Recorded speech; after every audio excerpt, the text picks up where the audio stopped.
Salut à tous et bienvenue sur ma chaîne.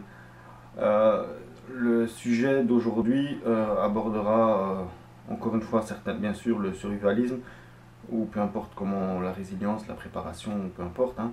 Euh, mais en fait, plus les aspects négatifs qu'elle peut nous apporter. Parce que oui, ça peut nous apporter des effets un peu nuisibles à notre état d'esprit et nocif finalement, parce qu'on risque de, quand on ne fait plus que de se préparer, ben, on oublie de vivre. Et vivre, c'est quand même important, hein. Donc c'est génial de se préparer, mais il ne faut pas cramer sa vie non plus. Euh, et quand on est trop enthousiaste, ben, il ne faut pas oublier que certaines personnes risquent d'utiliser votre enthousiasme pour le retourner contre vous à des seuls buts d'endoctriner ou de faire du fric. Donc voilà, il y a des personnes qui surfent sur la vague du survivalisme depuis très longtemps. Je ne suis pas là pour tirer dans le dos, mais voilà, elles tirent parti de certaines choses. Donc c'est bien de se préparer, de suivre toutes les chaînes survivalistes résilientes, autonomes et tout, mais ne les suivez pas trop parce qu'ils ne sont pas des gourous non plus.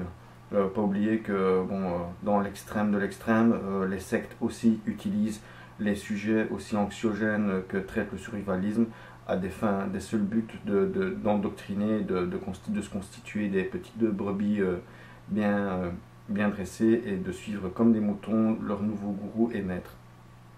Ceci dit, faut pas oublier, bon c'est ma façon de penser, mais c'est pas parce que Pierre, Paul ou Jacques se prétend détenir l'ultime connaissance en matière de survie ou de préparation qu'ils l'ont forcément. C'est pas parce que Pierre, Paul ou Jacques prétend, comme qui dirait, avoir le don extra-lucide et divin de savoir ce qui se passera demain, qu'ils le savent réellement. Parce que jusqu'à preuve du contraire, je crois qu'il y a eu près de 600 fins du monde depuis que l'humain retrace, depuis qu'en tout cas l'Europe écrit l'histoire et, écrit chaque chose des guerres et compagnie. Je pense que c'est depuis l'Empire romain en fait qu'il y a eu 600 fins du monde. On est encore là, hein, les gars. Ok.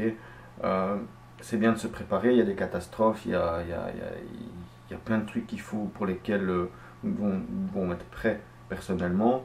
Mais de là à penser que les petits bonhommes verts vont venir nous envahir de la planète, je ne sais pas trop quoi, et nous tuer, bon ça, je veux bien être large d'esprit, mais j'attends de voir quand même, hein, sans critiquer encore une fois. Euh,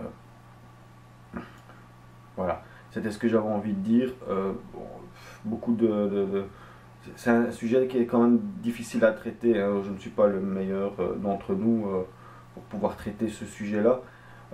Surtout par vidéo interposée, c'est quand même délicat. Bon, quand on écrit quelque chose, un article, un post sur Facebook, on peut toujours le supprimer, enfin le modifier comme on veut très facilement. C'est pas forcément vrai avec une vidéo. Donc j'espère encore une fois d'offusquer personne. C'est simplement, encore une fois, d'user mon droit à la parole en mettant un peu en garde celles celles et ceux qui se préparent vivre dans la vie de tous les jours. Donc il ne faut pas cramer sa vie, encore une fois, je le répète, parce que c'est important. Et bon, surtout faites attention, parce que c'est pas parce que, encore une fois, vous suivez ma chaîne et que forcément vous devez avaler tout ce que je dis comme de l'eau bénite, quoi. Il faut arrêter. Je dis beaucoup de conneries aussi et je suis pas le seul. Donc il faut apprendre. Je pense que la bonne base de départ dans le survivalisme, c'est déjà apprendre à être autodidacte, parce que ça s'apprend, et apprendre à penser par soi-même. Ok. Voilà. Pour le reste, bien, préparez-vous bien, vivez bien, euh, ayez les yeux grands ouverts et ne tombez pas dans les petits pièges que le survivalisme peut tendre aux gens, aux personnes qui ne sont pas assez vigilantes. Voilà. Sur ce, je vous dis un grand merci de regarder encore une fois mes vidéos. Et bon, bah, si vous trouvez que j'ai dit une connerie, pouce vers le bas, mais argumentez, au moins que ça puisse être constructif. Si vous pensez que j'ai raison sur tel ou tel sujet, bah, pousse vers le haut et argumenter, qu'on puisse développer et être constructif. Et bonne préparation à tous et surtout